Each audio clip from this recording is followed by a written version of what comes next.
Hello all. In this session, let us discuss next type of autoencoder called as variational autoencoder. Here, variational means it makes use of variational inference in model during the training process to reconstruct a new image. And you can call it as a probabilistic approach as well. In machine learning, a variational autoencoder is an artificial neural network architecture introduced by Dietrich P. Kingma and Max Welling. Let us understand the difference between the standard autoencoder, what we have learned in the previous session, and a variational autoencoder. Variational autoencoders introduce a probabilistic interpretation in the latent space, allowing for the generation of diverse outputs by sampling from learned distribution. This contrasts with the standard autoencoders, which use a deterministic mapping in the latent space. Hence, the standard autoencoders are called as deterministic approach, which performs compression and then reconstruction of the images, whereas variational autoencoders are called as probabilistic approach, which will structure the latent space for reconstruction and generating a new data also. The standard encoders are deterministic approach, learns a compressed representation which is good for reconstruction but poor for generation. To avoid this drawback of poor for generation by a standard encoder, we make use of another type of encoder called as variational autoencoder, which is a probabilistic approach which learns a structured latent space good for both reconstruction and generating new data. We will understand the differences later in the next slides. When we zoom into the latent space here, we will discuss why do we go for variational autoencoders here. When we zoom into the latent space, what do we notice that not all the regions in the space will be able to generate image. This region will generate 2, this region will generate 0, this will generate 4, this 6, 7, but this is the portion which will not generate any kind of image because this portion has been not distributed with any kind of values in the latent space. Now what are these numbers represents? Here I am talking about MNIST dataset, a dataset which has images from 0 to 9. So when I am providing 9 as the input to the encoder, what will the encoder do? It will compress. For example, this is my 3 by 3 image which is given as input to an encoder. This 3 by 3 which is equal to 9 and encoder latent space, it will compress it into a latent space, and I say that the dimension of this latent space is, for example, 3. So image 9, a 3 by 3 image provided as input to an encoder, which will compress this into a latent space of dimension, for example here 3. So I will have 3 values here. This is for example 1, this is 2 and 3. These latent values which are fixed for this image will be provided as input to a decoder, which will generate a reconstructed image which will be similar to that of the input. The difference between these two is called as reconstruction error, and the main goal of an autoencoder is to reduce this reconstruction error. This is what happens in a standard encoder. But what if this portion of values will be provided as input to the decoder? Will it generate an image? It will generate an image, but it will generate some garbage value or garbage image or a noisy image there. So we can say that autoencoders does not guarantee that all the points in the latent will generate valid images. This is one of the drawback. This is another representation of latent space. During the training process, it is pushing all the training points apart from each other in the latent space. So this is the problem which is associated with the standard autoencoder. So far what we have studied is we will be encoding the image into a point in the latent space, that this point corresponds to what? The image 4. But instead of generating a single point for this image, what if instead we encode each image as a distribution of the point in the latent space? In such cases, we will be able to capture all the regions in the latent space during the autoencoder training. That is, this distribution, for example, this box represents this distribution of the image. Instead of generating only a single point, we have generated a distribution with different values. So this point corresponds to some variation of 4, this point corresponds to some variation of 4 and so on. So I get different variations of the single image called as 4. Hence reconstruction of the image will be possible here when we make use of distribution instead of a point here. This can be better understood by this one more example here. For example, I have 3 images of Mona Lisa, Newton and Einstein, which has been given as input to an encoder. The encoder has generated these values in the latent space. That is, this portion in the latent space belongs to Mona Lisa. This values of space in the latent space belongs to Newton and this belongs to Einstein. When I provide this sample points to a decoder, obviously it will generate image of Einstein. This will generate Newton and this will generate Mona Lisa. What if this portion, this distribution is provided as input to the decoder? Obviously it will generate a noisy data.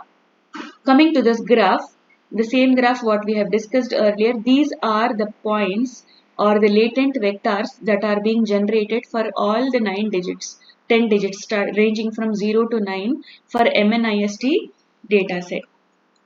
For example, if we pick a latent vector from here, that means it represents 9. If I pick from here, it may represent 7. This may represent 6. This may represent 5 and so on. What if we can control this entire distribution, or what if we can convert the entire latent vectors into a distribution? That is, we are making a constraint latent vector values to a specific continuous region. This is where variational autoencoders come into pictures. And what do you notice here is, you may notice gaps between the clusters or the distributions.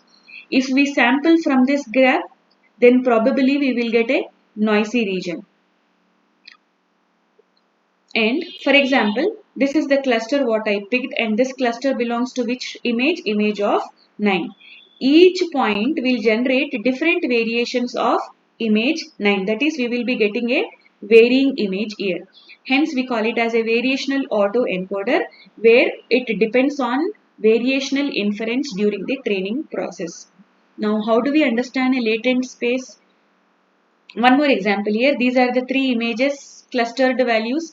Now, what does these values represent? These values represents image, some vector values of dog, and these vector values represents what?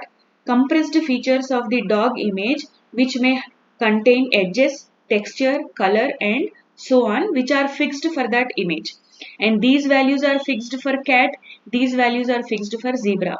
What if this portion of the image is, which is some vector values, will be given as input to a decoder? Obviously it will generate a noisy data. Now, how do we define the latent space? What we have discussed in the previous slide of a variational autoencoder is, instead of mapping input to a fixed latent vector, what we do in autoencoder, we map it to a distribution. Instead of mapping it to a vector, we will map it into a distribution.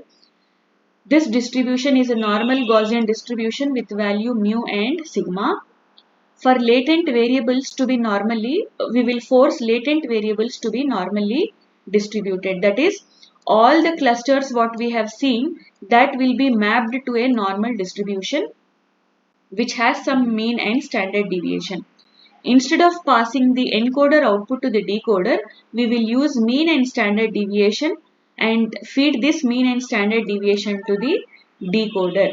So during the training process, we will have to train only mean and standard deviation, not the entire distribution, and this is impossible to train the entire values in the distribution. Hence, as we are generating the mu and standard deviation, we will be training only these 2 values.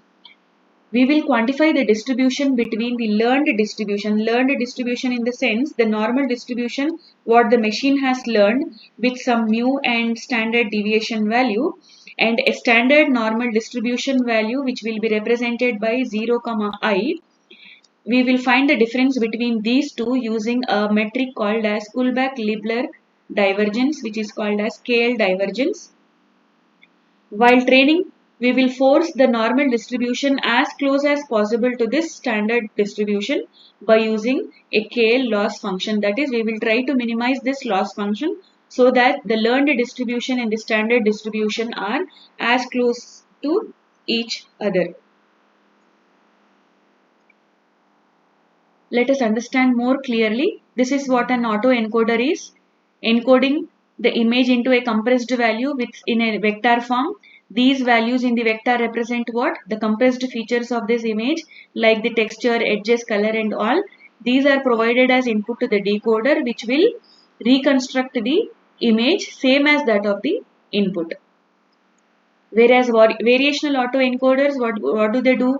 The compressed values of this input will be generated in the form of a normal distribution with some mean and standard deviation. This mean and standard deviation will be sampled. I'll add up mu plus sigma and will be given as input to a vector. That is, Z gets sampled from these two values, and this sampled data will be provided as input to the decoder, which will generate a new image but similar to that of the input image. This is what the difference between a variational autoencoder and an autoencoder is.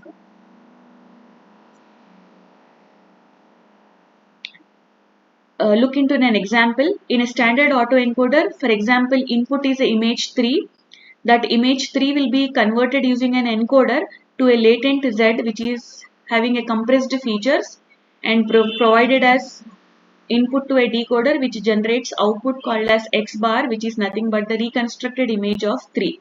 Whereas in VAE, variational autoencoder, image of 3 will be converted into a latent space Z, which is nothing but normal distribution with some mean and standard deviation of that 3. For example, this is my cluster of distribution of 3 image. All these values will be clustered into a normal distribution instead of taking only one point, and we will find out the mean and standard deviation of this normal distribution of 3. This will be sampled to generate Z, and thus sampled values will be provided as input to the decoder, which will generate a reconstructed image of 3. And if I add a normal distribution here, that is random noise vector, if I add here a standard normal distribution to this, then I will be able to generate new images, entirely new images, which are similar to the input image as we have seen in this slide. I have generated a new image, but same as that of the input image, but the image is new, and this is possible only when I have some normal distribution which is being added up to the multiplied with the standard deviation. Anyways, that we will look here. This is the mathematical operations. You have X, you have latent space Z, output X bar. Z is a function of X, X bar is a function of Z. Minimizing X minus X bar is nothing but the main goal of a standard autoencoder. Whereas variational autoencoder, what do you have? Z is nothing but the latent representation of Z with respect to X, where we find out the normal distribution of that particular image with mean and standard deviation. X bar is the reconstructed image, which will be a function of Z. And the loss here is reconstruction loss plus KL divergence loss, which we have discussed in the previous slide. Whereas in standard autoencoder, we will be talking about only reconstruction loss.